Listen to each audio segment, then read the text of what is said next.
We never got enough funding to really hire people other than the staff that was in the office and things. So we weren't able to hire other veterinarians to come in or whatever, and which we really wanted to do, but we just didn't have the funding. But we did decide that we could bring in an extension veterinarian and act as an assistant director. But we hired Dr. John Seidler in 1988. He was a practitioner down in Auburn, Alabama. So we hired him, and I asked him for his first job when he got here was to develop a program for a feline specialist seminar. And that was the beginning of the Feline Symposium, the first year. So John Seidler put that all together and pulled it off, and did a great job with it. So that was one thing. And then in 1991, he was doing more and more with a college, and so he took what he had done for the Feline Center and expanded it to the college. So he was appointed, I think, was director of continuing education, and then he got involved in dentistry and teaching that, and he taught several courses. So he was busy, and he had to resign from what he was doing for the Feline Health Center.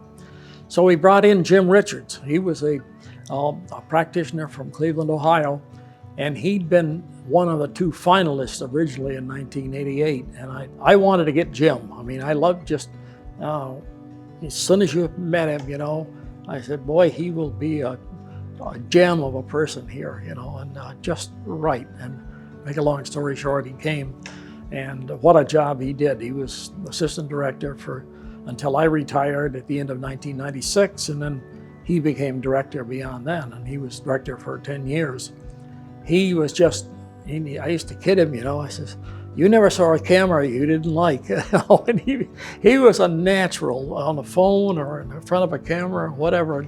Jim Richards became the spokesperson for the American Association of Feline Practitioners, the AAFP.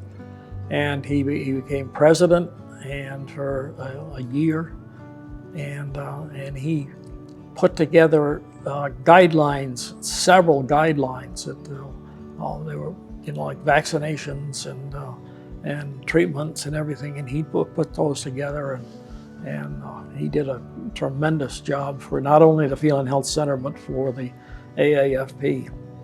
Unfortunately, in April of 2007, he was killed in a motorcycle accident. He loved to ride motorcycles, and he was killed in a motorcycle accident. So I came back at that point to help out the staff because they were decimated. They loved Jim, and they were decimated, and I thought, well, maybe I can come back for 2 or 3 months and help them out.